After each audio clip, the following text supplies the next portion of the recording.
Ya mudah-mudahan 7 hal ini yang berkaitan dengan materi penyehatan udara itu sudah bisa kita sampaikan pada hari ini. Baik, kita langsung lanjut. Nah, Bapak yang pertama ini kepingin mereview ini dulu nih, mereview apa dan bagaimana prosesnya begitu ya. Jadi ada angin darat, angin laut ya. Sekali lagi Bapak menyampaikan, oh sebentar, apa lupa tadi. Karena ini direkam mungkin nanti menjadi bahan akreditasi dan lain-lainnya. Bapak pertama menyampaikan dulu eee, tentang tagline tagline Poltekkes Kemenkes Banjarmasin ya. Jadi tagline itu adalah sebuah kata-kata kembali Bapak sampaikan, sekumpulan kata, beberapa kata yang menggambarkan identitas suatu organisasi ya. Kalau itu tagline Poltekkes Banjarmasin, maka itu adalah identitas Poltekkes Banjarmasin. Ada 3 tagline kita, 3 kata menurut Bapak. Yang pertama adalah bermoral ya, bermoral, kemudian yang kedua adalah profesional, yang ketiga adalah unggul. Ini termaktub dalam satu visi, ya visi Poltekkes Kemenkes Banjarmasin yang menggambarkan bahwa Poltekkes Banjarmasin itu 3 kata itu bisa digambarkan dengan 3 kata itu, bermoral, profesional, dan unggul. Ini harus Bapak sampaikan ya, dan ini harus tersosialisasi pada seluruh mahasiswa, ya tidak hanya kelas Anda, bahkan pada apel-apel kantor ya, di kantor selalu juga disampaikan kalau tidak oleh Bapak, oleh wadir lain, oleh Pak Direktur, ataupun oleh Ketua SPI, Satuan Pengawas Internal. Jadi sekali lagi tagline kita ada 3 kata ya, jangan nanti pada saat Anda ditelepon oleh asesor asesor, apa namanya, akreditasi, pas ditanya, kita kan menyampaikan nih di dalam laporan bahwa tagline kita itu selalu disampaikan pada saat kuliah. Nanti dicari buktinya apa. Nah, mungkin rekaman kuliah ini bisa kita sampaikan. Ini buktinya lah. Junaidi misalnya menyampaikan di mata kuliah penyehatan udara. Terus yang lain, dosen lain menyampaikan di mata kuliah lain gitu ya. Jadi bermoral itu tentu menyangkut moral ya. Moral itu menyangkut apa namanya, nilai-nilai keagamaan bisa, nilai-nilai organisasi bisa ya. Nilai-nilai agama itu ya jelas sakral gitu ya. Jadi halal haram dan sebagainya. Taat ya, taat aturan, aturan agama ataupun aturan organisasi kantor ya, misalnya absen harus jam 7.30, pulang nanti jam 16, nah dan seterusnya itu bermoral. Termasuk tata pergaulan, pergaulan kita di kampus ya, antara dosen dan mahasiswa saling menghormati ya. Jadi kada menyinyik sebenarnya, dosennya kada menyinyik, kalau menyinyik tidak tidak tidak bukan tidak balance ya, jadi kita balance saja antara mahasiswa dengan dosen. Dosennya, "Tapi Pak Ayu pian manunda kuliah malam jar kada balan ini jar, bisa jual." Tapi tidak begitu ya. Sebenarnya posisi kita sama saja, jadi saling saling share ilmu ataupun saling tegur-tegur misalnya dan sebagainya. Ya itu nilai moral ya. Kemudian yang kedua adalah profesional. Nah, profesional ini tentu satu kalau kita kuliah ini digambarkan dengan pembentukan tim-tim mata kuliah dari dosen ya. Jadi tidak ada tim mata kuliah yang tidak tidak apa namanya, tidak profesional di bidangnya gitu ya. Jadi tidak mungkin Junaidi ini ditaruh misalnya di mata kuliah penyehatan sanitasi makanan minuman. Nah, karena Pak Jun kada kada paham dengan sanitasi makanan minuman ya, baik latar belakang pendidikan dan sebagainya. Nah, itu maksudnya profesional, jadi pada bidangnya kita utamakan. Jadi semua komposisi dosen yang apa namanya, diatur oleh kaprodi itu sudah merupakan profesional di bidangnya ya, dengan harapan nanti materi-materi kuliah ini tersampaikan dengan baik ke mahasiswa. Kemudian yang terakhir adalah unggul. Nah, yang unggulnya adalah sebuah tujuan. Tujuan kita untuk Poltekkes Kemenkes Banjarmasin itu menjadi unggul. Unggul di dalam beberapa hal. Unggul itu artinya kita mengalahkan, bisa dikatakan sebagai mengungguli itu dalam tanda kutip mengalahkan gitu ya. Mengalahkan institusi lain, beberapa Poltekkes lain yang mungkin tingkat regional. Nah, supaya Nah, ini juga harus Bapak sampaikan. Jadi PP 66 tahun 2014 itu adalah tentang apa, tentang Kesling, tugas-tugas kesehatan orang-orang Kesling. Jadi tugas Kesling itu ada 3, ada 3 juga. Itu gimana 3 inilah, bilangan ganjil ini bagus ya. Jadi 1 itu adalah penyehatan, yang kedua itu adalah pengamanan, yang ketiga itu adalah pengendalian. Nah, ada 3 itu orang Kesling melaksanakan 3 tugas itu, penyehatan, pengendalian, pengamanan. Jadi penyehatan itu terhadap apa saja, air, udara, tanah, makanan, minuman, ruang, bangunan, ya, itu penyehatan. Tapi kalau pengamanan nih terhadap limbah ya, limbah padat, limbah cair itu diamankan. Kemudian kalau pengendalian ini terhadap vektor penyakit ya. Baik, itu yang permulaan ya sebagai pengantar. Kemudian ini review angin darat, angin laut. Siapa ingat bahwa angin angin laut itu bertiup kapan dan angin yang berasal dari mana? Bisa?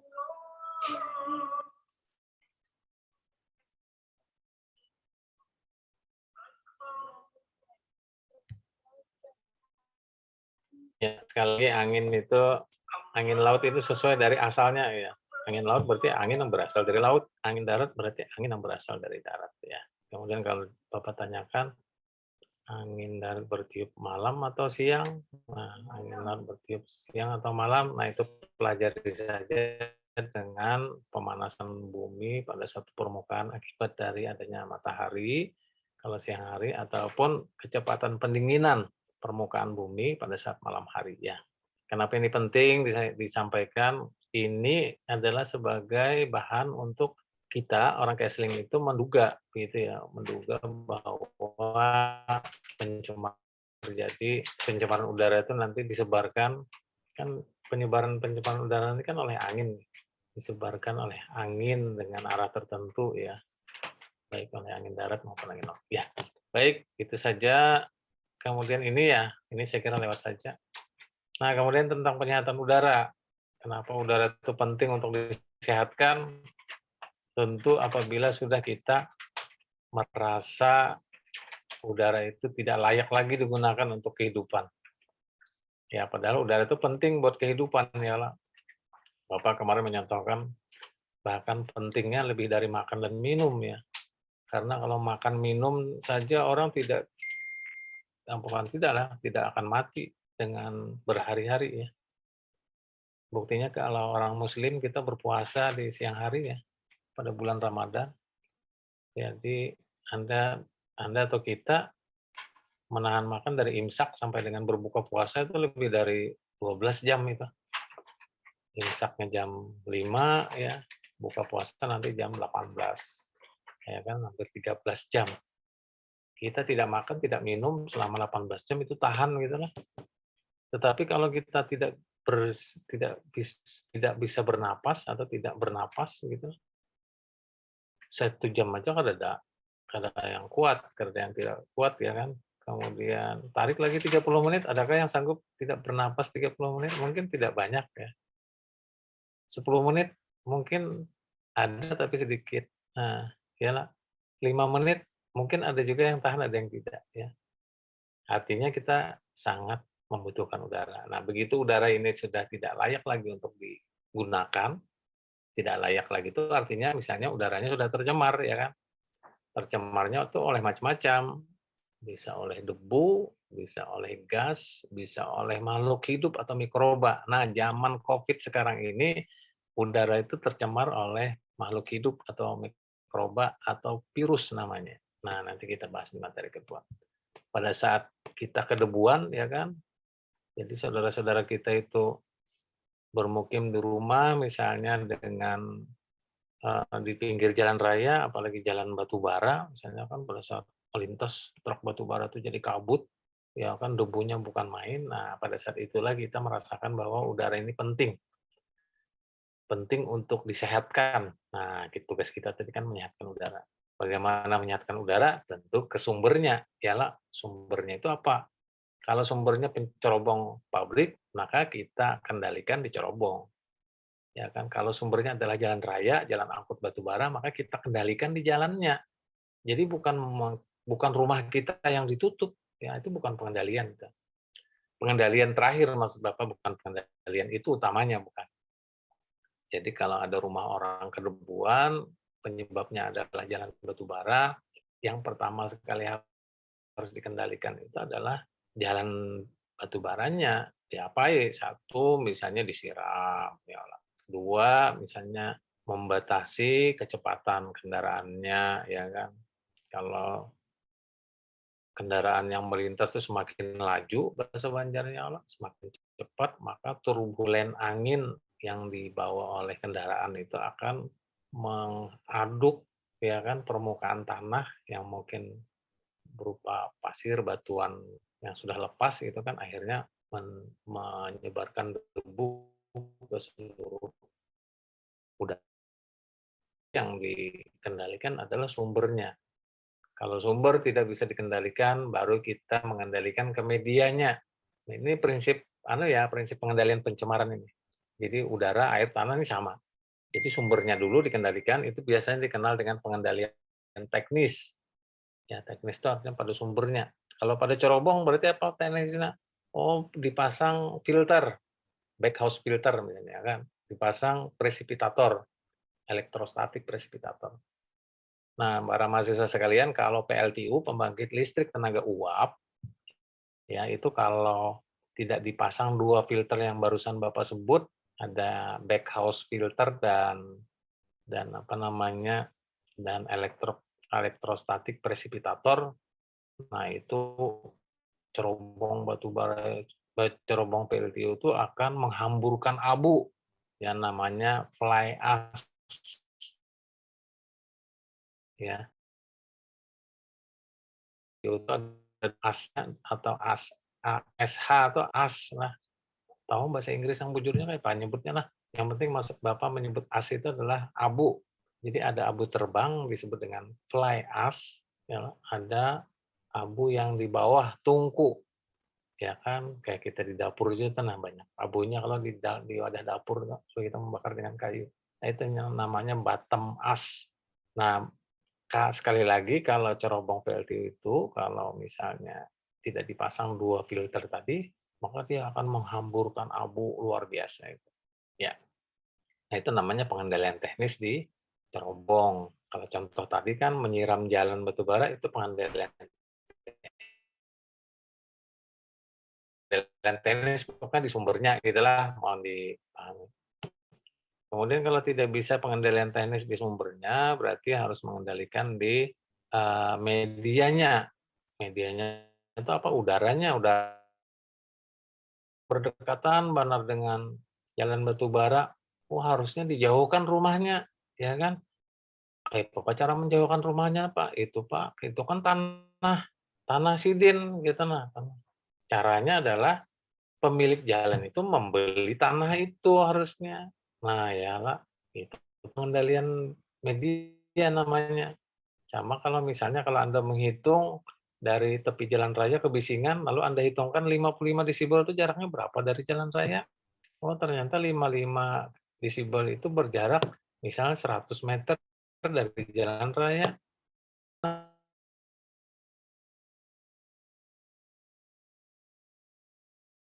Jalan tadi sudah dibebaskan, istilahnya sudah ditukari tadi,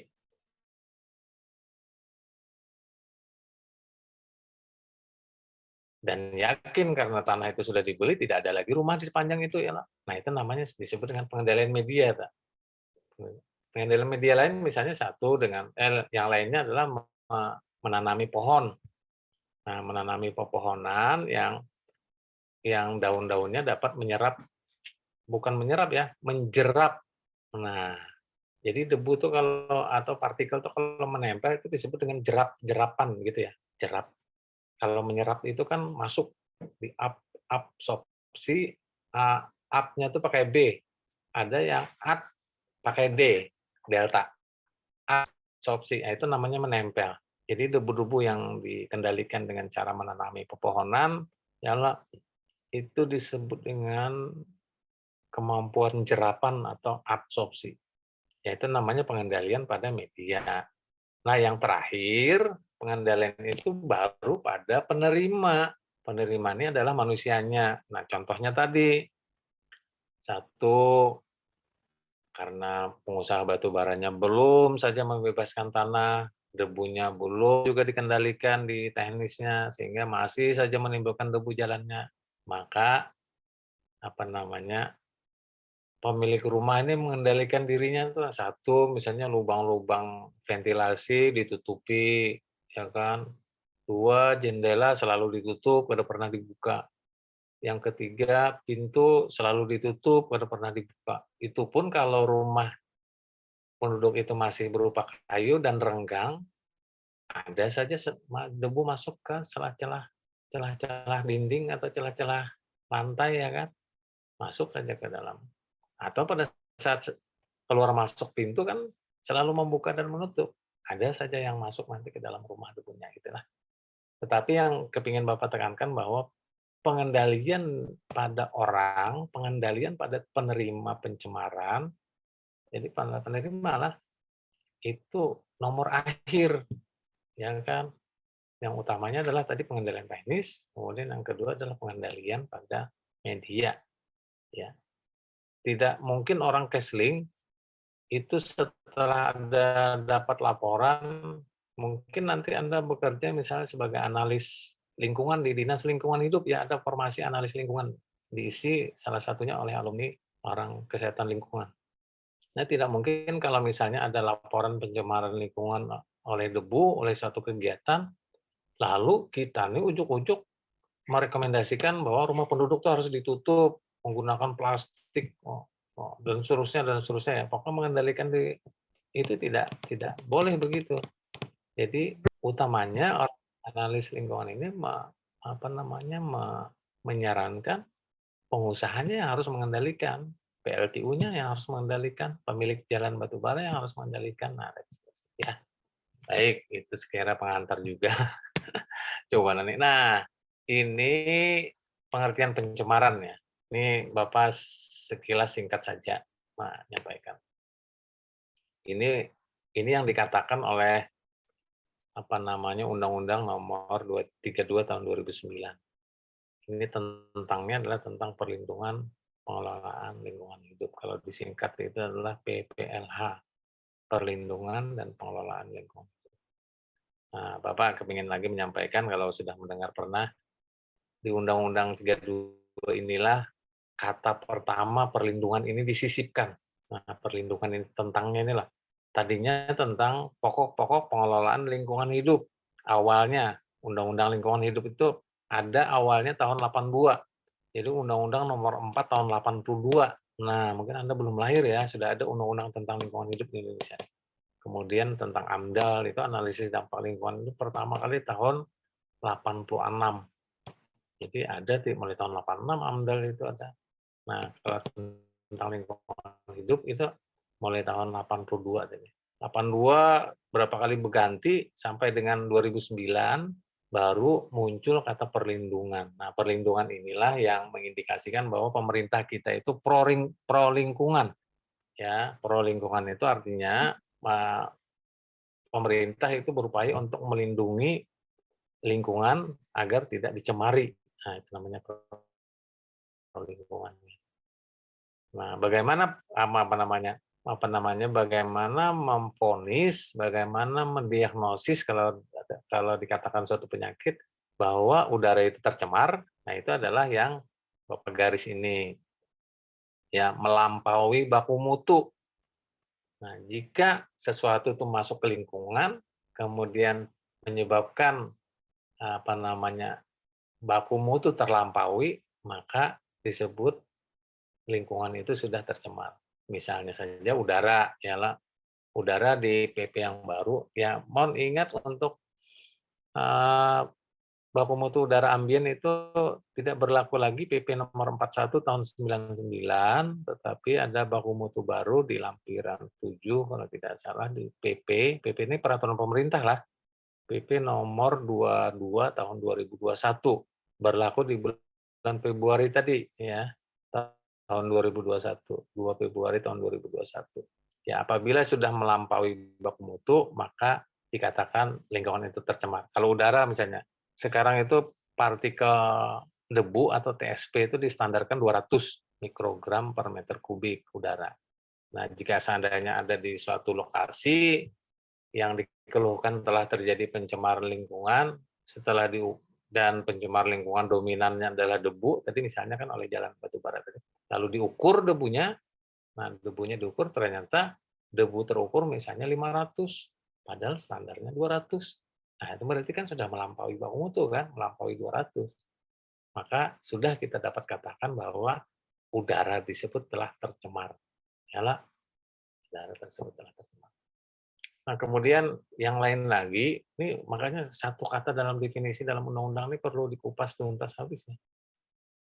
Kapan pencemaran kerusakan udara itu dikatakan tercemar gitulah. Melampaui baku mutu sudah, tapi ternyata disebabkan oleh meletusnya gunung berapi. Nah, ya, jadi gunung gunung meletus itu kalau kalau meletus ya, gunung berapi itu kalau meletus itu dia akan menyebarkan abu ya kan kemana-mana. Wih, Gunung Galunggung Bahari aja meletus di mana tuh di Jawa Barat, abunya sampai Kalimantan ya. Apalagi yang sekitarnya itu. Nah, dalam Undang-Undang 32 tahun 2009 itu tidak termasuk dalam kategori pencemaran. Ya lah, karena apa yuk? Nah, ini penting nih, karena bukan disebabkan oleh kegiatan manusia, ya. Jadi pemerintah itu menyisipkan perlindungan ini tadi adalah harus ada yang bertanggung jawab jika terjadi pencemaran lingkungan, ya nak. Jadi yang dikategorikan pencemaran maka yang diakibatkan oleh manusia. Satu tadi misalnya kan jalan batu bara itu kan diakibatkan oleh kegiatan manusia tuh dengan sendirinya itu adalah tanggung jawab pemilik dari jalan batu bara. Kemudian yang kedua misalnya dari pemilik PLTU misalnya kan itu oleh manusia itu. Karena apa? Karena di dalam undang-undang ini ada apa namanya? Ada ancaman-ancaman.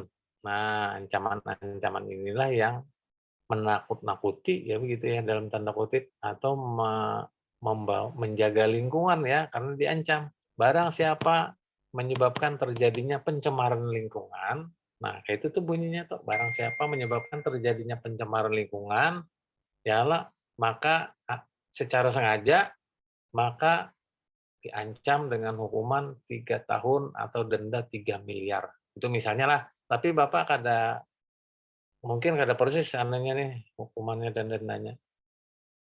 Jadi ancaman hukuman itu artinya kurungan ya.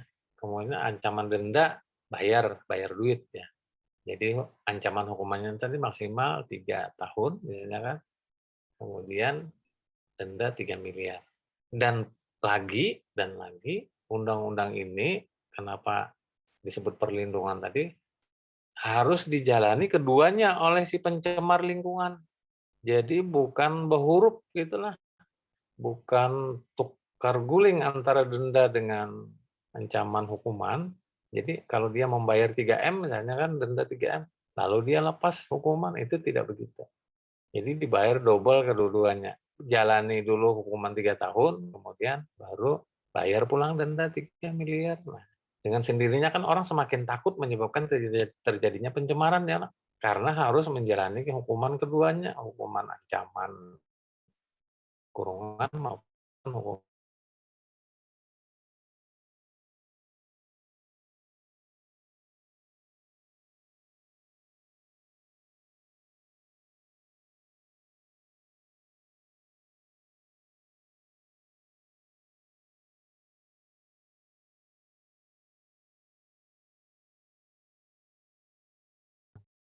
Oke, kalau ada yang bertanya langsung disela. Kalau tidak, Bapak lanjut. Nah, kemudian ini adalah pentingnya udara bagi kehidupan. Ini yang bawah ini adalah komposisi udara dalam volume ya, dalam kandungannya volume dalam satuan persen, ini kalau udaranya dikatakan bersih ya. Jadi kalau udara bersih itu paling banyak itu adalah 2 ini nih. nitrogen dan oksigen. Bapak yakin Anda sudah tahu ya, angkanya itu sekitar ini ya, kalau kita jumlahkan itu sekitar 99 hampir. Jadi 99% isi udara kita itu adalah gas nitrogen dan gas oksigen. Ya, nah. Kemudian ada yang jumlahnya sedikit juga, ada sekitar 0,31%, ini adalah CO2. Nah, apa namanya, Bapak kutipkan di sebelah kirinya, di udara itu kenapa penting, ini terdapat 2 unsur paling tidak, ya, 2 unsur yang berguna bagi kehidupan. Nomor 1 adalah oksigen, tadi yang tertulis 20,4% ini ya. Nah, itu kandungannya segitu, ini digunakan oleh makhluk hidup mamalia yang bernapas, ya, termasuk ikan, ya, termasuk ikan, manusia apalagi kan bernapas ini menggunakan udara mengambil oksigen. Nah, itu dia. Jadi jangan otomatis juga ya, udara itu tidak selalu berarti oksigen, karena udara itu hanya mengandung sekitar 20,94 oksigen. Nah, kalau oksigen yang di dalam tabung, ya, biasa digunakan di rumah sakit, itu oksigen 100%, Pak. Itu kan sudah didistilasi, ya. Distilasi itu artinya disaring ke dalam tabung, jadi yang masuk ke dalam tabung itu semuanya seluruhnya oksigen. Oleh karena itu, orang yang pernah menggunakan oksigen di rumah sakit, ya amit-amit, mudah-mudahan jangan, kita selalu sehat. Bahwa kalau dialiri oksigen yang di rumah sakit di hidung, pasang hidung itu ringan banget bernapas ya. Yalah, kenapa ringan? Karena tubuh kita ini kita perlu lagi mengambil oksigen yang terkandung di dalam udara itu, karena semuanya 100% yang dihembuskan itu adalah oksigen. Dan itu berbayar ya, lah. Jadi kalau ada flow rate-nya itu, flow oksigen di rumah sakit itu misalnya di andapnya 0,2 liter per menit. Nah, kita tuh kalau dipasang oksigen 2 hari, dihitung tuh berapa menit tuh. Ada tagihan oksigen tuh, ya lah. Nah, makanya itu kita syukur sekarang bernapas di Bapak nih di ruangan di kamar ini ya, Anda di kamar masing-masing di rumah bernapas itu tidak membayar ya, gratis. Ujar orang ahli-ahli hitung ekonomi ya, katanya miliaran rupiah kalau kita keluarkan untuk kita kehidupan bernapas saja. Kalau dihargai dengan duit gitulah. Nah, gitu. Jadi syukur kita sekarang bisa bernapas, amin, mudah-mudahan selalu sehat. Kemudian yang unsur terpenting kedua yang dalam jumlahnya sedikit ya, CO2. Nah, CO2 ini sebenarnya hasil dari apa namanya? Hasil dari kita bernapas. Jadi kalau kita bernapas itu kan mengambil oksigen, kemudian menghembuskan udaranya keluar itu mengandung CO2. Nah, makanya dan berbalik ya, kalau ini bernapas ini oleh manusia, fotosintesis ini oleh tanaman. Nah, fotosintesis ini pula menghasilkan oksigen, jadi terbolak-baliknya. Makanya kalau pohon itu mengeluarkan oksigen yang kita gunakan untuk hirup bernapas,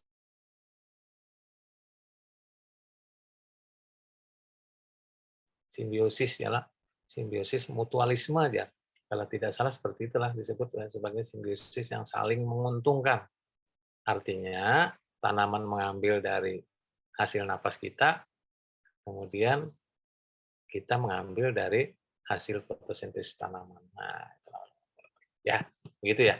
Jadi pentingnya udara itu seperti itu, ya, untuk bernapas. Dan kalau pentingnya dalam jumlah tadi seperti yang Bapak sampaikan tadi, bahwa kita tidak dapat lepas dari oksigen dari bernapas ya. Bahkan indikator, maaf, orang-orang yang apa namanya terkena COVID sekarang ini kan indikatornya itu adalah saturasi oksigen, ya lah. Saturasi oksigen itu yang diukur biasanya dijepit di tangan, bisa di dekat kuku ini kan dijepit, nanti terukur saturasi oksigen itu selalu harusnya di atas 95% ya.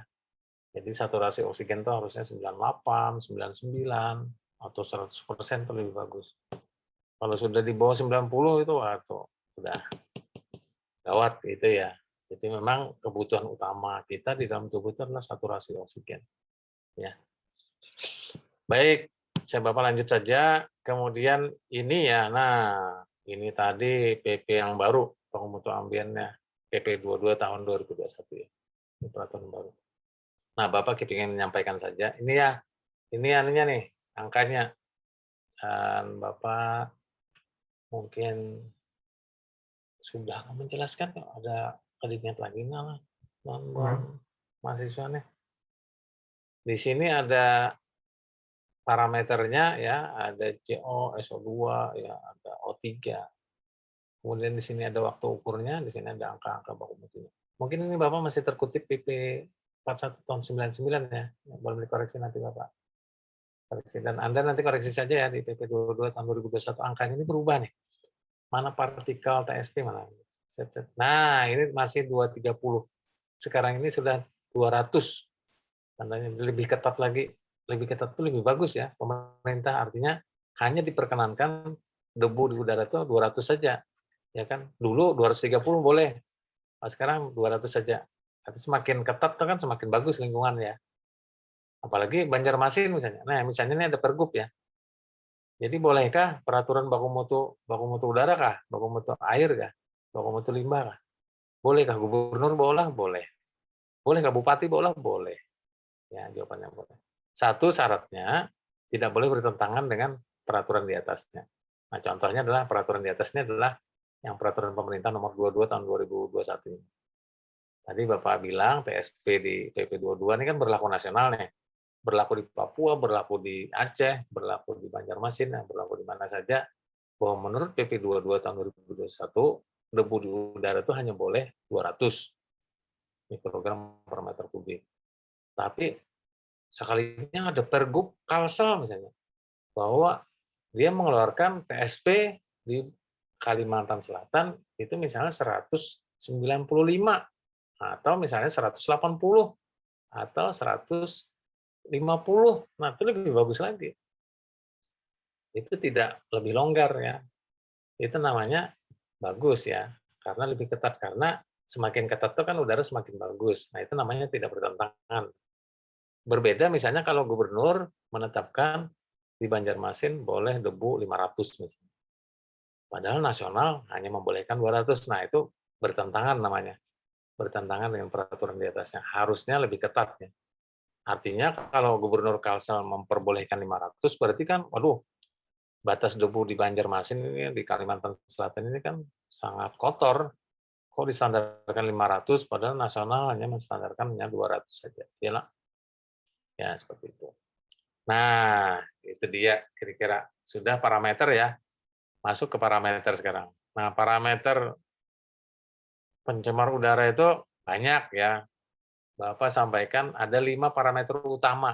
Parameter utama itu adalah parameter yang biasanya dilingkup oleh ISPU. Apa itu ISPU, Pak? Kayaknya Pak Julfikar mungkin sudah. Apa yang distandarkan? Nah, dari sisi partikel debu, itu distandarkan yang PM10. Ya, PM10. Itu standarnya kalau mungkin sekarang jadi 100 kali ya, PM10 itu. Jadi PM10 adalah partikulat matter yang berukuran sekitar 10 mikron. Ya, 10 mikron. Mikrometer itu disebut dengan mikron ya. Jadi Anda jangan bingung dengan satuan mikron. Jadi partikel kecil yang ukurannya 10 mikron. Itu adalah partikel yang diasumsikan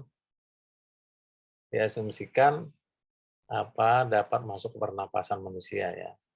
Jadi PM10. Kalau TSP itu debu total suspended particulate ya, TSP. Kemudian yang kedua adalah karbon monoksida. Partikel ini dihasilkan oleh apa? Nah, ini dihasilkan oleh gesekan permukaan disebut dengan attrition. Jadi contoh gesekan permukaan itu adalah orang memecah batu. Nah, itu gesekan permukaan. Atau gesekan orang mengamplas. Nah, mungkin Anda lebih familiar dengan mengamplas. Itu yakin akan keluar debu ya. Berapa ukurannya, Pak? Nah, masing-masing ya, tergantung kekasaran dari amplasnya. kalau amplasnya amplas halus, halus tuh mungkin debu yang dihasilkan sangat kecil ya, partikel debunya kecil. Tapi kalau amplasnya kasar mungkin debunya jika partikelnya besar, gitu ya. Jadi dihasilkan oleh gesekan permukaan. Kemudian CO, ada juga NO2, ada juga O3, ada juga sulfur dioksida. Nah, terutama untuk yang tiga ini di atas, CO, karbon monoksida, NO2 dan SO2 ini dihasilkan dari pembakaran. Ya, pembakaran. Ini senyawa oksigen ini adalah hasil bakar. Jadi reaksi bakar itu menambahkan dengan oksigen. Ada S ditambah O2 menjadi SO2. Nah, itu namanya reaksi bakar ya. Mungkin ada yang dari IPS kan ya? Bapak mengingatkan lagi. Makanya senyawanya ada O-nya, gasnya. CO, NO2, SO2. Nah, kenapa CO saja? Nah, CO itu adalah karena terbakarnya tidak sempurna. Jadi kalau C ditambah O2, harusnya kan kalau terbakar sempurna menjadi CO2. Ya, tetapi kalau C ditambah, nah, kan hanya setengahnya saja dari kesetimbangan reaksi. Familiar metri ya, reaksi kesetimbangan. Reaksi yang setimbang itu hasil reaksinya itu sama. C ditambah O2 menjadi CO2. Nah, itu berat molnya sama. Ya, begitu kira-kira lah. N ditambah O2, NO2. S ditambah O2, SO2. Nah, kalau O3, yang terakhir ini, O3 ini orang bisa menyebut ozon, ya, ada juga yang disebut sebagai oksidan. Ya, itu sama saja. Atau senyawa gugus radikal, bisa juga orang menyebut nih, senyawa yang radikal. Karena radikal itu artinya bukan orang, zat yang zat nakal dalam tanda kutip lah. Jadi ini bisa mengoksidasi secara kuat ya, bahan apapun dioksidasinya. Nah, macam-macam. Jadi terbentuk dengan reaksi pencemar lain ya, atau oksida. Adakah ozon nih Pak di permukaan bumi? Ada. Kalau Anda kepingin melihat ozon sebentar ya, Anda kalau punya baterai di rumah, hubungkan kutub positif dan negatif. Nah, dengan sebuah kabel. Pasti ada loncatan api, cert, gitu lah. Jadi kalau ada baterai, hubungkan antara kutub positif negatif, gitu, cert, cert, cert. Nah, itu nanti akan terlihat cahaya berwarna biru bening. Ozon itu berwarna biru bening. Nah, oleh karena itu kalau Anda memandang langit, maka langit itu terlihat biru bening, itu kira-kira Anda melihat ozon, lapisan ozon. Lapisan ozon itu ada di atas, ada di lapisan kedua. Ya, lapisan kedua itu adalah lapisan stratosfer. Ya, kalau yang pertama itu troposfer.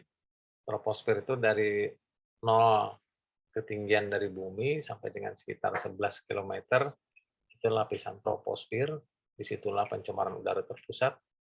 Tapi lapisan kedua itu lapisan stratosfer. Ya. Nah, lapisan stratosfer ini yang ozon tebal di situ, sekitar hampir 55 km. Tebal benar ozon ada di situ tuh, menyelimuti bumi ya, menyaring sinar ultraviolet yang disinarkan oleh matahari. Itulah yang menyaring sehingga sinar matahari ini masih dapat kita nikmati walaupun panasnya panas banar. Ya, panas banar itu bisa suhunya 34, bisa 35, bisa 36. Ya, itu panas banar. Tetapi itu masih kita bisa toleransi dengan kulit kita walaupun kulit kita berhirang lah panas. Nah, kulit kita berhirang itu artinya bukti bahwa ada sinar UV yang masih tembus. Ya, oleh karena itu kosmetik para cewek-cewek ini biasanya ada pemutih-pemutih ya. Oh, ini zaman apa ya? Apa pemutih itu? Serum-seruman. Harus Bapak nih tahu di urusan serum-serum beginian. Ya lo, serum A, serum B, serum C, merek A, merek B, merek C. Itu dalam rangka untuk memutihkan kulit ya. Jadi makanya kulit-kulit orang Asia ini kan sinar matahari kuat ya. Kita ini kulitnya sawo matang ya, karena memang terbakar matahari ya. Ya, itu kisah ozon di atas ya, ozon di atas yang memang berfungsi untuk menyaring atau memfilter matahari. Tetapi ozon di permukaan bumi tadi yang maksud Bapak, itu yang dimaksudkan adalah parameter pencemar udara. Karena keberadaan ozon di mana di permukaan bumi itu menjadi zat pencemar. Kenapa zat pencemar? Karena ozon ini bisa mengoksidasi gas-gas lain ya, menjadi cepat berubah, atau memang sifat ozon sendiri itu berbau menyengat dan beracun ya. Kita ozon yang di permukaan bukan di permukaan ya, yang di lapisan stratosfer tadi memang ozon yang memang tidak tidak kita hirup ya Allah dan berfungsi baik gitu. Ya, baik Bapak ini kemarin sudah menelusuri juga cerita parameter inilah, ini sekedar penjelasan ulang saja. Nah, ini prosesnya. Jadi Pak Julfikar sampaikan Pak, bagaimana proses terjadinya pencemaran udara. Jadi pencemar udara itu terjadi akibat dari 4 hal, 4 kegiatan atau 4 atau ya. Contohnya yang mamplas tadi ya, Bapak ada mau memiliki lagi. Jadi mamplas itu mengeluarkan debu, mengeluarkan suara. Nah, suara yang lebih disebut dengan kebisingan. Ya lah. Nah, bising itu kan suara ya. Ya, karena nyaring malar maka disebut dengan kebisingan. Kenapa disebut kebisingan? Nah, didefinisikan bahwa suara yang tidak dikehendaki yang dimungkinkan dapat mengganggu atau membahayakan kesehatan. Karena jadi kalau suara itu sudah mengganggu, entah gangguan komunikasi atau gangguan tidur, ya kan, atau gangguan kesehatan telinga, nah itu disebut dengan bising. Kemudian yang kedua adalah pembakaran atau combustion, ya, ini menghasilkan gas, ya. Kalau di atas tadi kan menghasilkan debu dan bising, ini menghasilkan gas, bisa CO, bisa CO2, bisa NO, bisa NO2, bisa SO, bisa SO2.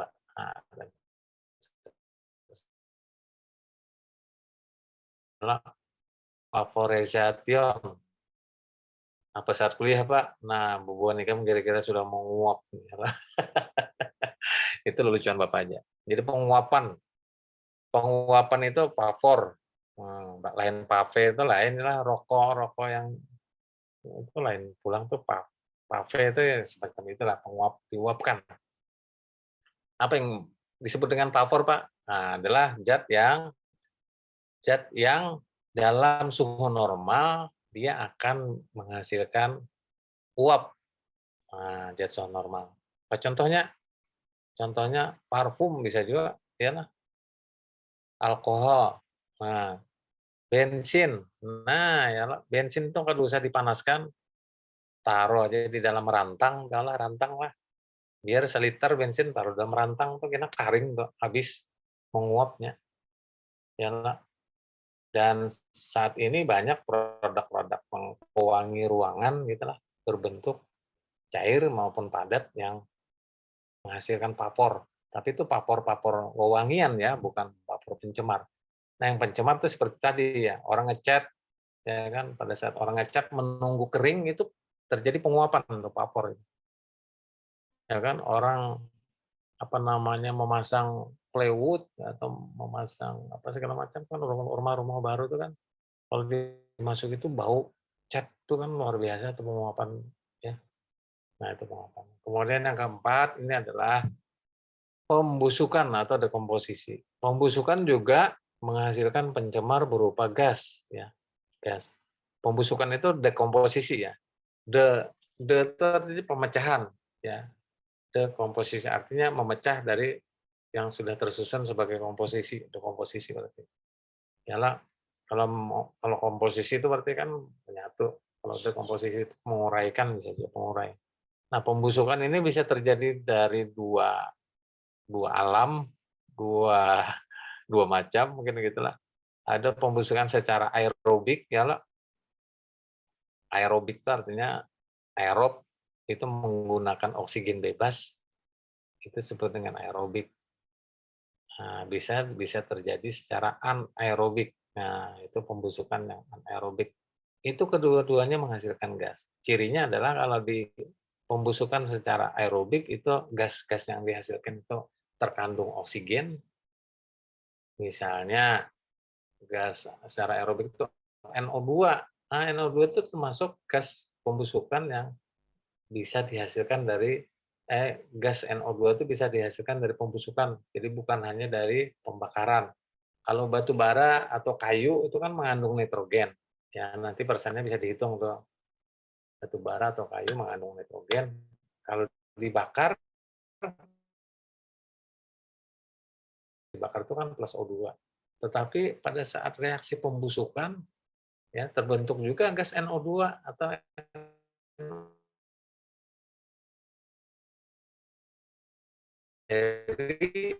atau bakteri pengurang bisa dibusukkan oleh mikroba itu pecah terurai menjadi salah satunya menjadi gas ya di samping lumpur dari pembusukannya. Nah, ya. Tapi kalau gas-gas yang dihasilkan itu tidak mengandung oksigen, maka itu dihasilkan dari pembusukan yang secara anaerobik. Apa Pak contohnya Pak? Nah, mohon maaf kalau Anda buang angin dari belakang,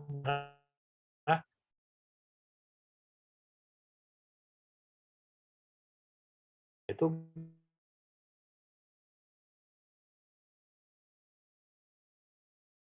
kita terus keluar itu baunya minta ampun. Biasanya yang anaerobik ini hasil pembusukan anaerobiknya lebih progresif terhadap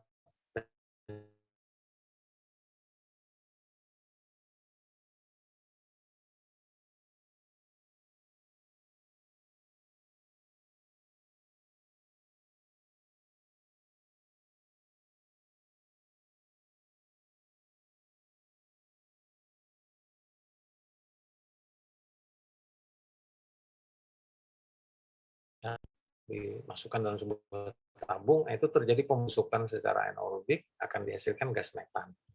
Ya, sip. Ini kira-kira proses terjadinya, mungkin sudah hafal, macam-macam ini sudah ya, kita lewat saja. Nah, ini klasifikasi. Jadi klasifikasi pencemar udara itu ada dua, ada primer. Pencemar primer itu pencemar yang dihasilkan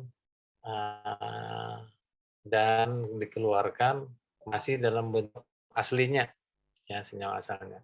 Keluar dari knalpot sepeda motor, CO. Beterbangan masih dalam bentuk CO di udara ambien. Nah, itu disebut dengan pencemar primer itu. Artinya pencemar yang tidak berubah dari bentuk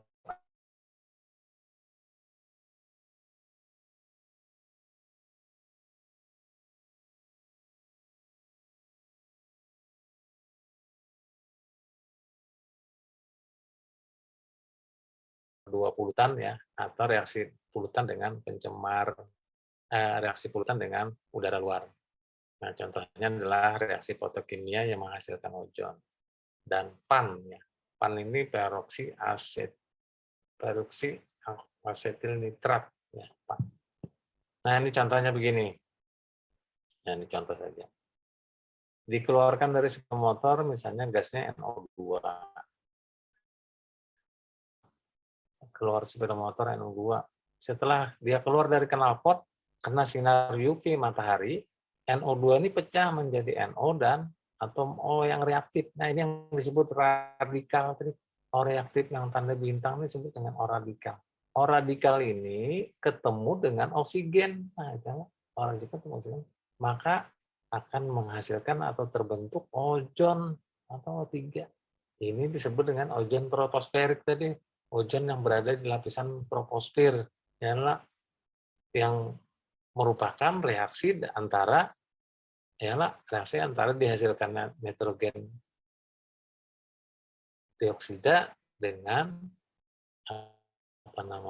O2 ya, akibat dari terbentuk radikal. Nah, dalam kasus ini kalau Anda ditanyakan dalam reaksi ini yang pencemar primer yang mana?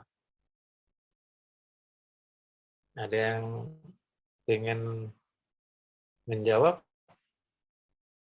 Dalam reaksi ini yang pencemar primer ya NO2 ya, karena yang diemisikan dikeluarkan karena apa itu adalah NO2. Yang pencemar sekunder yang mana? Nah, pencemar sekunder bisa NO saja ya, karena hasil reaksi dari tambah ini bisa O3. Nah, ini pencemar sekunder berarti, ya kan? Karena NO3 ini tidak dikeluarkan dari knalpot, ya kan? Adanya setelah bereaksi. Ya. Oke. Nah, ini saya kira pernikahan sudah. Oke, sudah selesai. Bapak, materi 1 ada pertanyaan? Stop share screen. Nah, ini jam berapa sudah? Bapak ini badan langsung kemana saja. Nah, jam 8:10 sudah. 1 jam sudah gitu aja. Nah, pemandiran. Pak, izin bertanya, Mas, Pak. ya silakan. Siapa nama? Ini Ulun Adi, Pak. Di Dharma Wijaya, ya, silakan. Oke. Berkaitan masalah hukum tadi, Pak, kan kita sebagai sanitarian nantinya bisa menemui kasus-kasus yang berat gitu, Pak, yang melanggar undang-undang tadi. Nah, kira-kira ada apa yang melindungi kita sebagai sanitarian tuh, Pak, saat kayak menuntut perusahaan atau apa gitu yang melanggar hukum? Terima kasih, Pak. Ya, bagus Adi pertanyaannya ya. Jadi terima kasih. Kalau kita bertugas, nah yang penting kalau kita bertugas itu kita menjalankan menjalankan sesuai dengan tupoksi kita. Tupoksi itu adalah tugas pokok dan fungsi kita di di dalam melaksanakan pekerjaan. Kalau kita sebagai petugas berarti kita ini sebagai pembukti. Nah, kecuali kita berlaku sebagai masyarakat yang melaporkan, ya. Kalau melaporkan kasus pencemaran, nah kalau kasus pencemaran itu dilaporkan ada di Dinas Lingkungan Hidup, ya. Dinas Lingkungan Hidup itu dia membuka pos pengaduan lingkungan. Nah, itu sudah diatur tuh. Semua Dinas Lingkungan Hidup baik di kabupaten kota ataupun di provinsi itu ada pos pengaduan lingkungan yang harusnya beroperasi selama 24 jam. Jadi misalnya ada masyarakat yang tiba-tiba malam hari menemukan sungai yang di pinggir rumahnya itu keruh misalnya, bau misalnya dan sebagainya, itu bisa langsung diadukan ke pos pengaduan lingkungan. Nah, kalau kita sebagai seorang sanitarian yang bertugas, tentu kita harus melaksanakan prosedur-prosedur pembuktian yang benar, ya.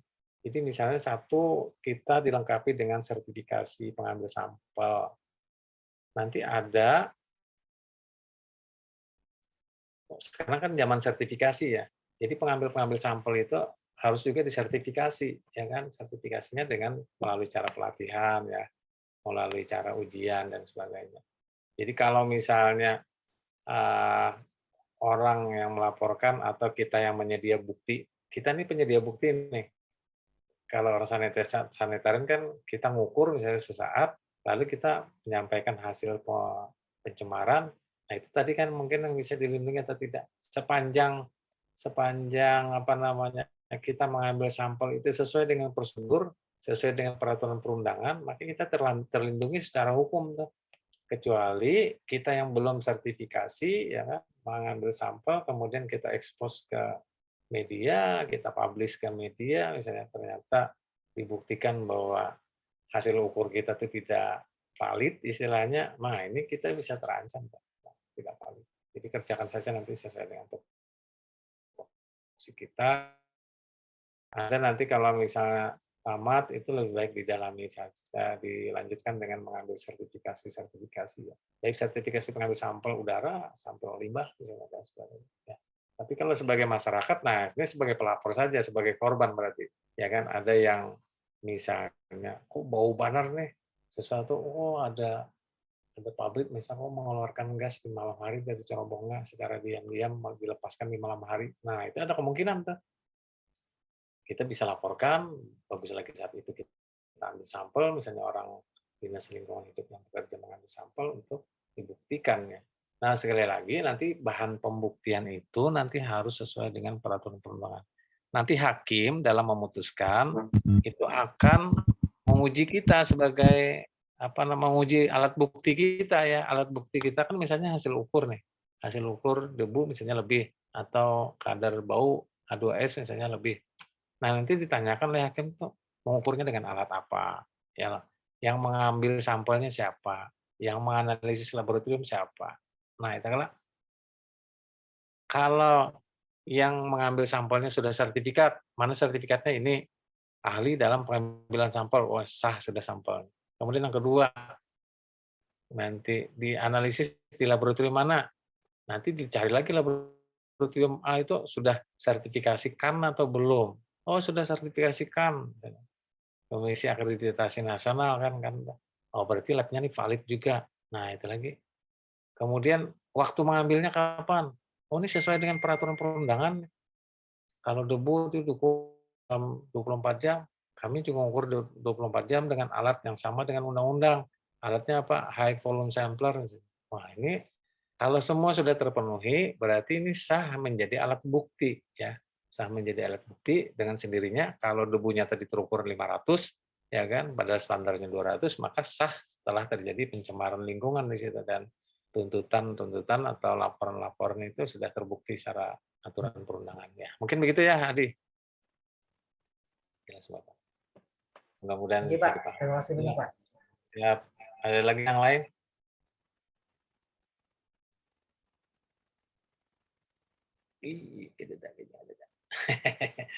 Kalau tidak ada, Bapak minta waktu setengah jam lagi ya, yang materi kedua nih. Mudah-mudahan 30 menit selesai. Mana ini dia? Kok tidak ada. Ini apa nih? Pengertian tadi sih udah. Ini kah? Nah, ini saja. Sebenarnya agak terulang juga nih. Ini sudah kelihatan nggak di layar? Konfirmasi dulu sebentar. Kelihatan di layar belum?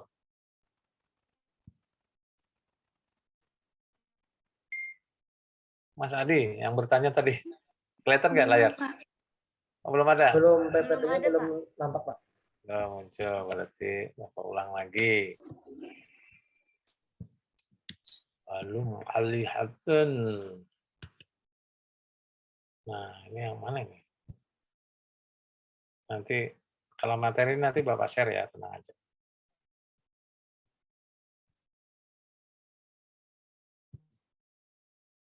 Nah, kira-kira ini. Bentar.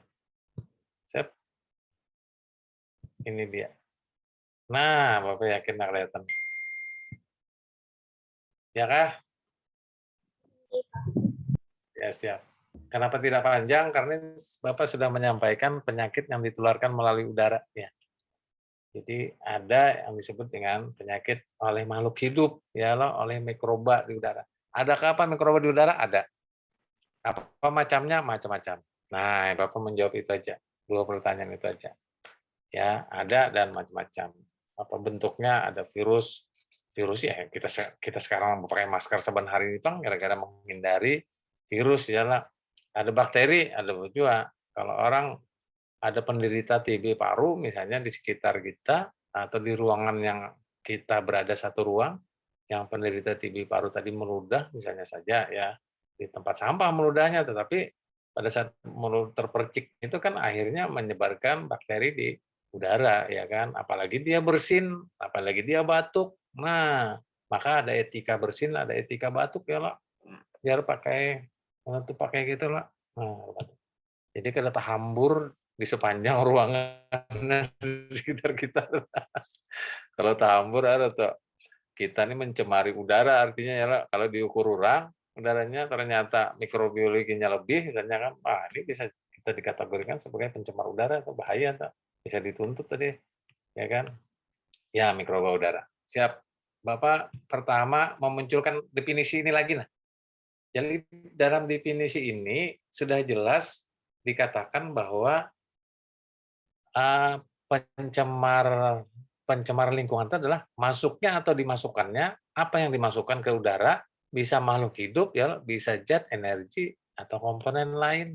Nah, maka dalam definisi ini sudah melingkup nih bahwa atau sudah menyambat bahasa Banjarnya atau sudah mengatakan bahwa salah satu pencemar udara itu adalah berupa makhluk hidup. Nah, inilah materi penderita misalnya. Penderita itu artinya agent lah, agent penyakit tuh, sumber penyakit ya lah, berupa makhluk hidup tuh, ya lah. Bisa zat, bisa energi dan lain-lain. Ya, Bapak ada mengupas lagi yang lain karena sama. Artinya bahwa adakah makhluk hidup di udara itu ada jawabannya. Nah, kemudian yang penting juga kita ketahui bahwa udara itu tidak mengandung nutrisi untuk kehidupan mikroorganisme. Ya, ini yang perlu kita pahami bersama nih. Makanya ada yang mengatakan virus COVID dapat hidup di permukaan kayu sekian jam, ya. Yang menempel di besi sekian jam, di udara bisa bertahan sekian jam, ya. Karena ini sifatnya makhluk hidup, maka makhluk hidup ini harus dia membutuhkan nutrisi, ya. Baik itu bakteri sekecil apapun dia membutuhkan nutrisi, ya. Kalau dia menguraikan benda-benda organik, ya, bahan-bahan organik, maka dia akan apa namanya, istilahnya menggunakan bahan organik itu untuk kehidupannya kan. Ya, oleh karena itu dari sisi udara karena tidak mengandung nutrisi, maka keberadaan mikroba di udara itu apakah bentuknya bakteri, virus atau lainnya bersifat sementara, ya sementara saja. Cuman yang bahayanya sementaranya ini kalau pang bahasa Banjarnya pada saat yang hanya sekitar setengah jam berada di udara,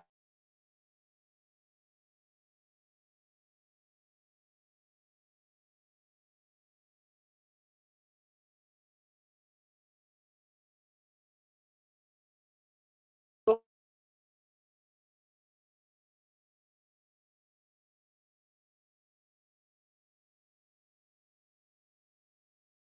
apa masalah dia positif atau tidak itu lain lain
Halo, Bapak terlempar, nah kada tahu nih.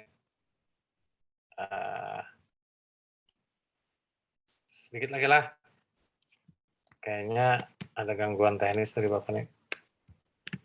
Men-setting, kalau tidak salah membuka laptop tadi men-setting pembaharuan letter tonight, sekalinya bujuran.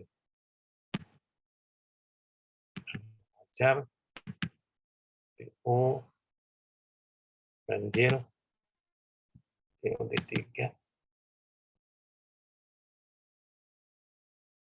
2021.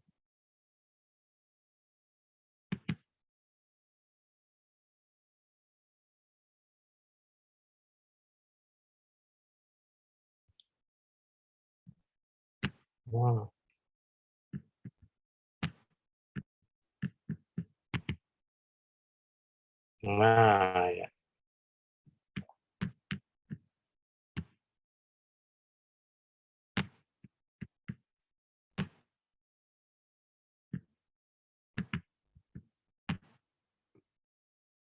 Ya, mungkin ini kelihatan lah. Udara, ini tadi sudah, kemudian ini tadi ya, sampai di sini. Jadi sekali lagi, keberadaan mikroba atau makhluk hidup di udara itu bersifat sementara. Kenapa sementara? Karena di sana tidak ada nutrisi untuk mendukung kehidupan mikroba itu. Ya, kecuali kalau di udara itu adalah uap air ya. Kalau uap air itu kan dinyatakan dengan satuan kelembapan persen, lah, persen kelembapan. Jadi misalnya udara kita itu suhunya 34, kelembapannya misalnya 73%. Artinya ada partikel uap air sebesar 73% dari titik jenuhnya airnya. Nah, air ini sebagai pegangan dalam tanda kutip ya, pegangan mikroba. Mikroba itu bisa menempel di permukaan air ya kan, yang bisa memperpanjang hidupnya mikroba di dalam udara. Ya lah, karena air sendiri bisa pendukung sebagai pendukung kehidupan ya. Atau debu ya, bakteri juga bisa menempel di debu dan sebagainya. Nah, lalu yang menyebabkan adanya bakteri di udara itu adalah oleh uap air ataupun debu tadi yang terhembus oleh tiupan angin. Ya, angin ini lagi yang berperan untuk menyebarkan makhluk hidup atau mikroba di udara ya. Jadi semakin kencang anginnya, maka semakin jauh sebarannya, ya kan, dan seterusnya. Nah, sehingga keberadaan organisme tadi bersifat sementara dan lamanya di udara ini tergantung dari kecepatan dan kelembapan udara. Ya. Jadi kenapa kelembaban? Sekali lagi mungkin jawabannya adalah bukan mungkin, jawabannya adalah bahwa partikel air yang ada di udara yang dinyatakan sebagai kelembaban itu bisa merupakan sebagai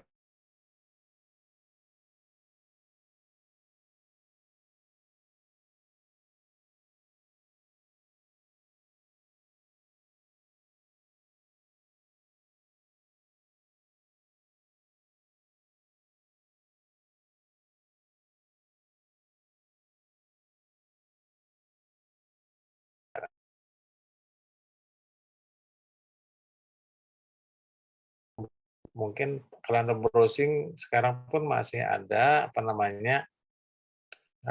penyakit dari jamur legioner ya, legioner. Nah, kemudian kalau banyaknya mikroba di udara, nah ini faktor-faktor tadi ya, nanti dicatat, ini tergantung dari aktivitas yang ada ya. Jadi kalau misalnya aktivitasnya semakin banyak, aktivitas dalam arti sumbernya ya, semakin banyak sumbernya maka akan semakin banyak juga nanti mikroba di udara yang ada di udara. Contoh yang paling gampang dicerna itu adalah dari segi aktivitas ini. Kalau misalnya penderita COVID itu, nah, kalau dia diam aja, kan tidak batuk, misalnya tidak maka itu termasuk aktivitas yang kurang artinya. Tapi kalau penderitanya itu batuk, kemudian bersin, ya kan, dan seterusnya, nah itu kan termasuk aktivitas banyak. Maka akan semakin banyak juga mikroba yang dihamburkannya ke udara. Ya, mungkin seperti itu contoh ekstrimnya dan lain-lain. Oke, itu saja yang Bapak sampaikan. Kemudian mikroba itu macam-macam. Nah, ini saja macam-macam. Jadi bisa berupa bakteri ya, bisa berupa bakteri macam-macam. Atau kalau orang TBC itu Mycobacterium tuberculosis, ya. Ada bisa juga protozoa, ya. Ada virus. Nah, virus ini virus influenza, virus COVID ya, macam-macam. Bisa berupa alga maupun jamur ya atau fungi. Nah, ini 5 makhluk hidup atau mikroba yang memungkinkan ada di udara. Nah, tergantung nanti sumbernya ya. Kalau orang yang TB berarti dia menyebarkan bakteri, tapi kalau orang COVID dia menyebarkan virus ya. Nah, dan seterusnya. Nah, kemudian alga jamur ini saya kira tidak usah. Ini saya kira juga tidak usah. Ini oh, ini Bapak hanya kepingin menunjukkan bahwa ada hubungan antara ada postulat Cook inilah.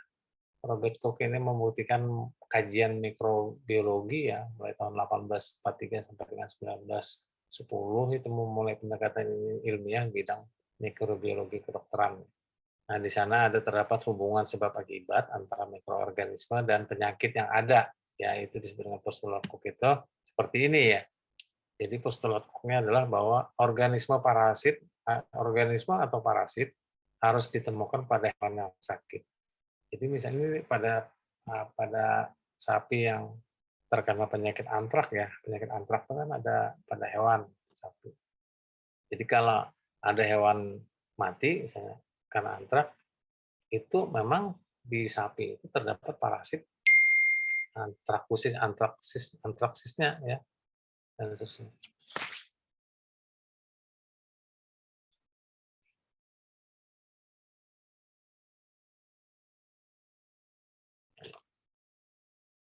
Kemudian organisme diisolasi dari hewan yang sakit dan dibiarkan dalam kultur murni. Organisme yang ditentukan harus menimbulkan penyakit pada hewan yang sehat. Nah, ini maksudnya. Jadi parasitnya tadi setelah diisolasi dikulturkan dan dikembangkan lah, kemudian dimasukkan ke hewan sehat, maka dia akan menimbulkan penyakit.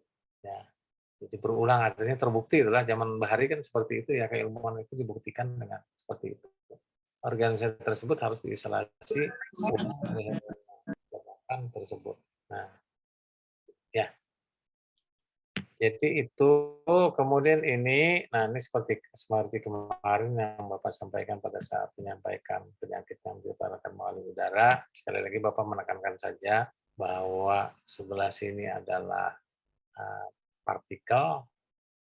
partikel debu, sebelah sini adalah makhluk hidup. Makhluk hidup ya, bisa bentuknya bakteri, bisa bentuknya virus ya dan sebagainya. Ini menunjukkan bahwa ini ukuran partikel ya.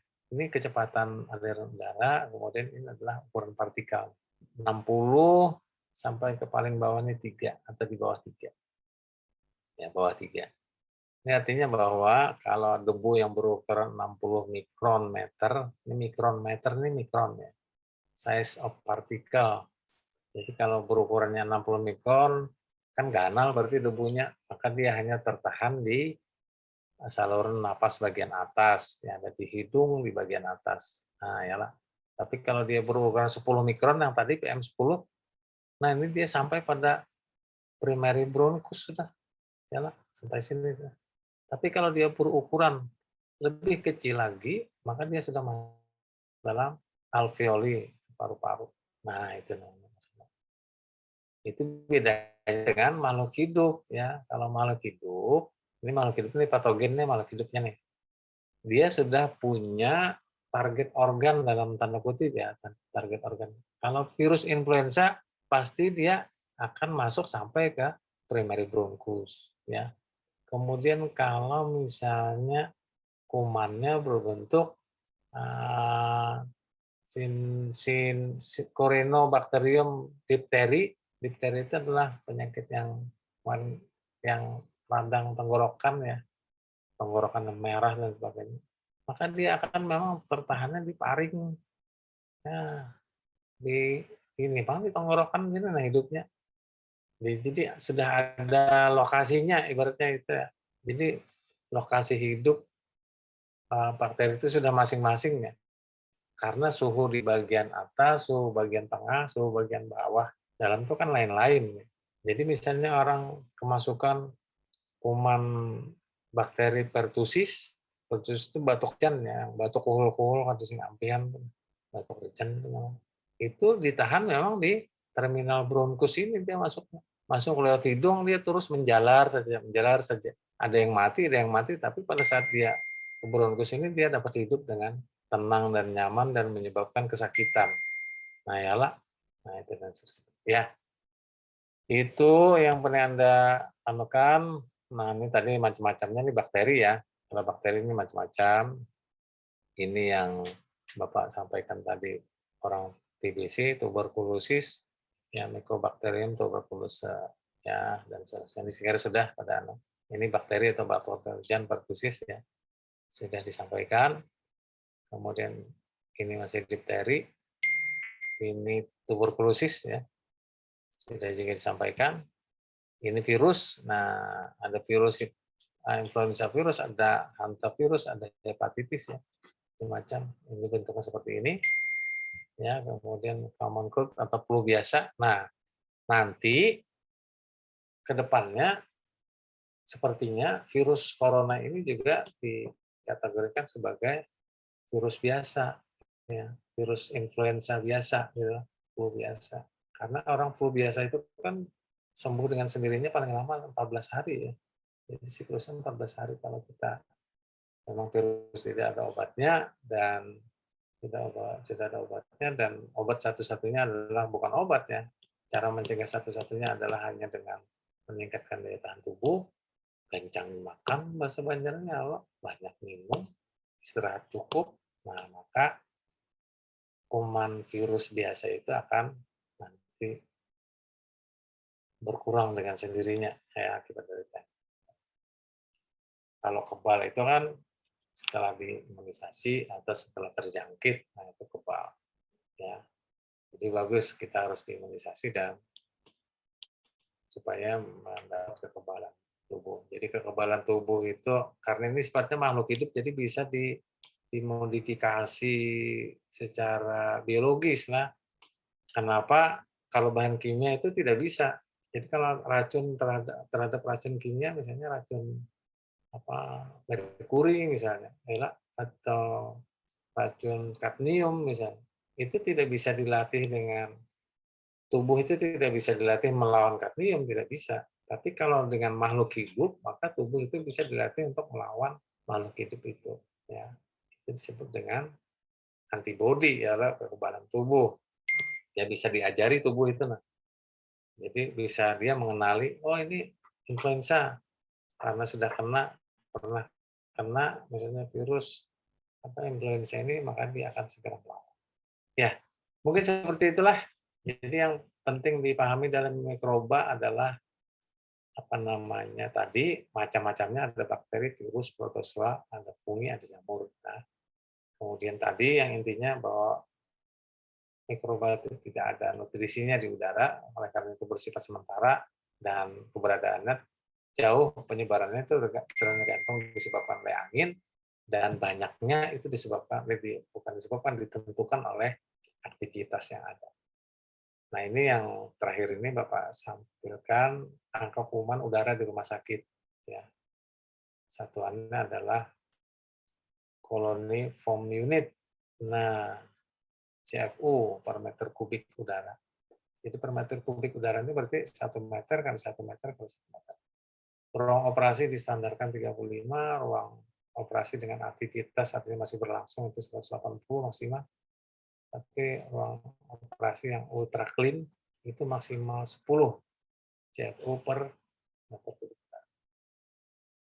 Baik, kira-kira seperti itu kuliah kita hari ini. Ada pertanyaan?